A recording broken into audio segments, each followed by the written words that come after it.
this brings us to a very important question. The role that caste has played in this particular whole incident. And also in this context, I would also like you to throw light on this basic question whether, there is a kind of, caste, call it caste prejudice or discrimination in the judiciary. Especially as a person who comes from kind of a marginalized and underprivileged kind of background, as you have stepped into the Supreme Court, you're practicing in the ethics court. So, from your own personal kind of experience or your observation of the judiciary in connection with general court proceedings, and also in particular with this particular incident, could you throw some light? I have been watching the court. Also researching on the diversity, and I'm closely following the course of US, course of UK, Canada, sometimes Pakistan, and India. This I'm following since last 5-6 years, and I personally feel that the courts in India are basically the courts of higher caste male judges. There is a very few, even you can say that higher caste women are there now as judges, but this is a court of higher caste male judges, like the UK where earlier having the white male judges. Yeah. They were having Brahmins before 2015. See, I tell you, how will you judge whether the courts are reflecting the social compositions of the country or not? How will you judge? Because each caste is a nation in itself.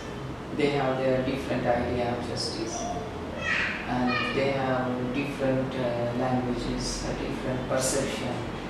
They have their different historical background and customs and usages and so many and so forth, so many things are there. And all these things are beating on their concept of justice. Now if you see that the courts are being administered by three elements, three organs. Basically there are three institutions. First is the bench that comprises of the judges and chief justice. Second is by the law officers. Law officers like Attorney General, Solicitor General, Additional Solicitor General, then the Advocate General, Additional Advocate Generals, the law officers. And because in India the state is the prominent litigator. They are they have a chunk of litigation. They are mostly defending a party. And in almost all cases, the state is the opposite party. And the bar comprises of senior advocates and Supreme Court advocates of the and the other advocates. I feel, if you look into the social composition of these three institutions, like so far we have appointed more than 135 judges in the Supreme Court. As of now, and you would be wondered that only 3 or 4 of them belong to scheduled caste.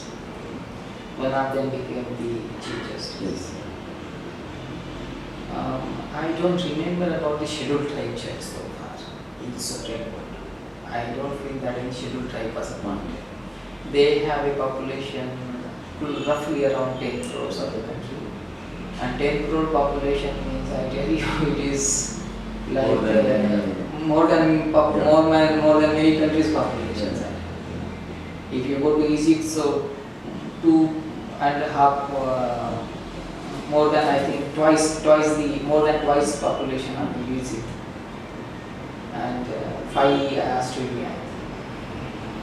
So, see, I tell you, it is something very shocking that the scheduled tribe was not appointed, and you feel that only 4 or 5 women judges from amongst them. Only one Muslim women judge,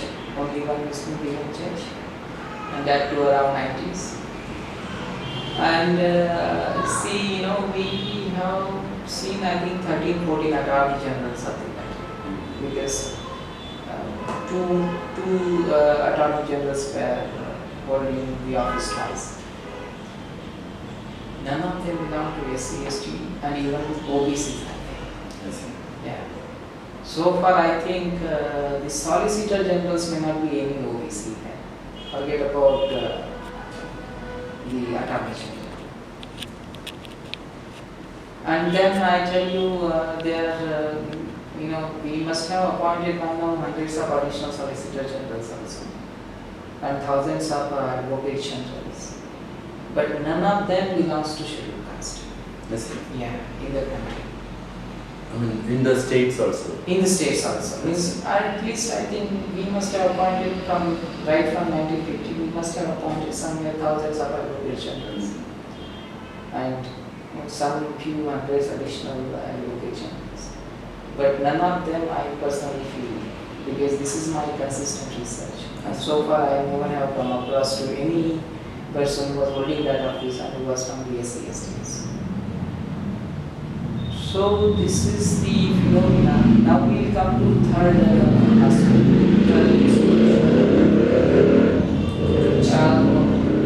I was just knowing one advocate from the scheduled caste who is also passed away last year from Hyderabad, who was a senior, designated senior.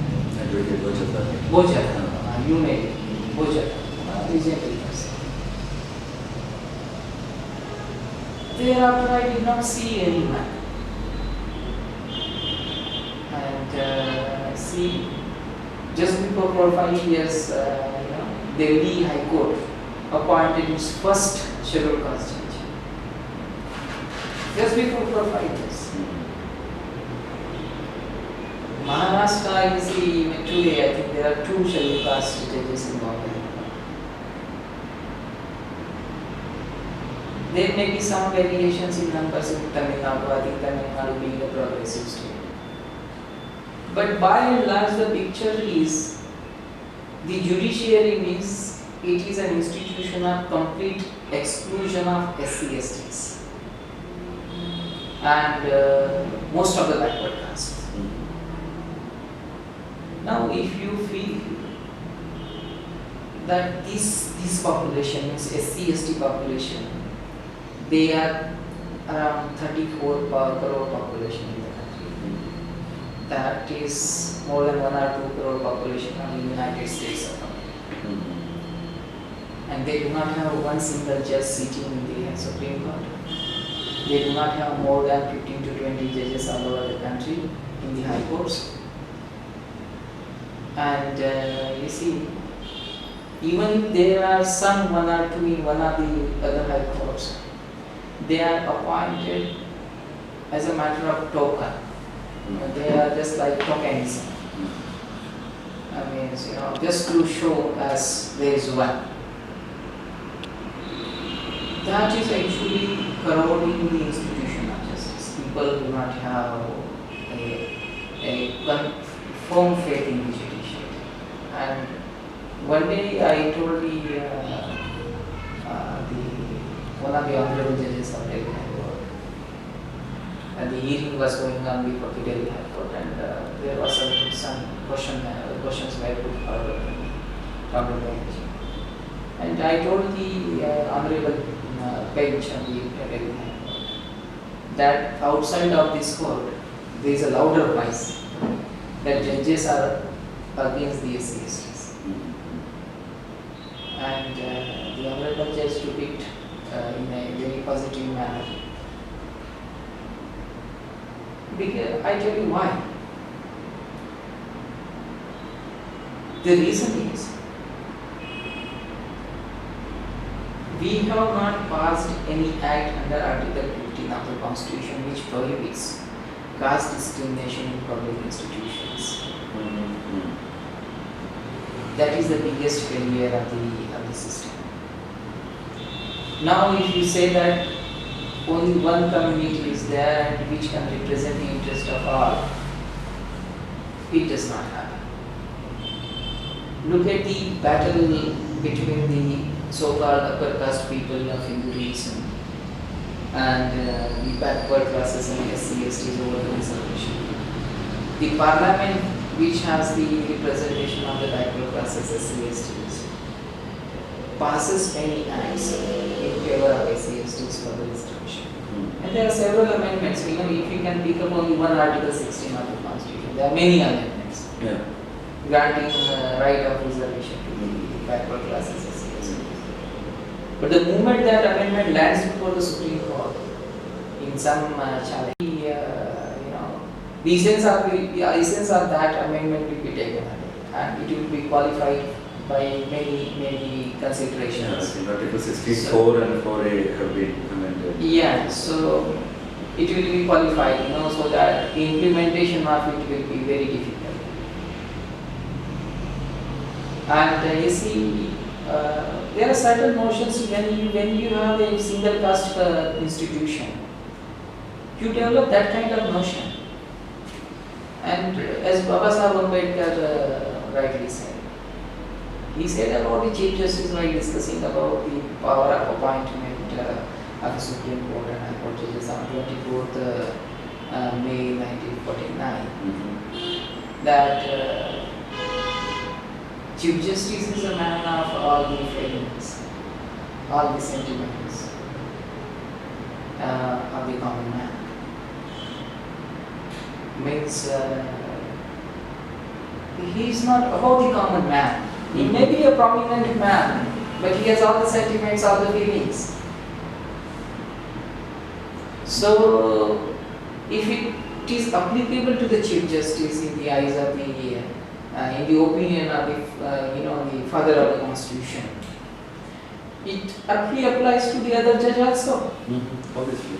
So, therefore, I feel, and then there are certain experiences also, I tell you, because if you go to South Africa, they achieved this diversity in 10 years of their constitution. After Mandela's revolution. Before 2-3 years I was checking it. So Morgan is a Chief Justice of South Africa's constitution. He's called President, I think. He's the President as the Chief Justice. Justice Morgan. He's a black man. Means calling someone black is also not according to law, but he's a colored person. It is not through the racial discrimination philosophy, but yes, if you look it from the historical perspective, the President of the South Africa's Constitutional Court is a colored man. Then 6 colored judges out of 11, 4 white men, 2 handicapped, then 2 Indians and 3 women, something like that composition out of them only. So different perspective. They achieved this just before 3-4 years. Now you see, you have a latest report of House of Lords Commission, that was headed by Baroness Jai and Baroness Newberger. Baroness Jai of Paddington in UK. They gave a report on judicial appointments in the United Kingdom. That was a commission of the House of Lords. And they were given a task is to suggest the ways to the appointment of judges, so that the justice should be ensured. And they suggested diversity. That is one of the principles. They have laid down the merit of a judge also. They have laid down the selection criteria of the judge also. And there are many criteria. But they suggested diversity.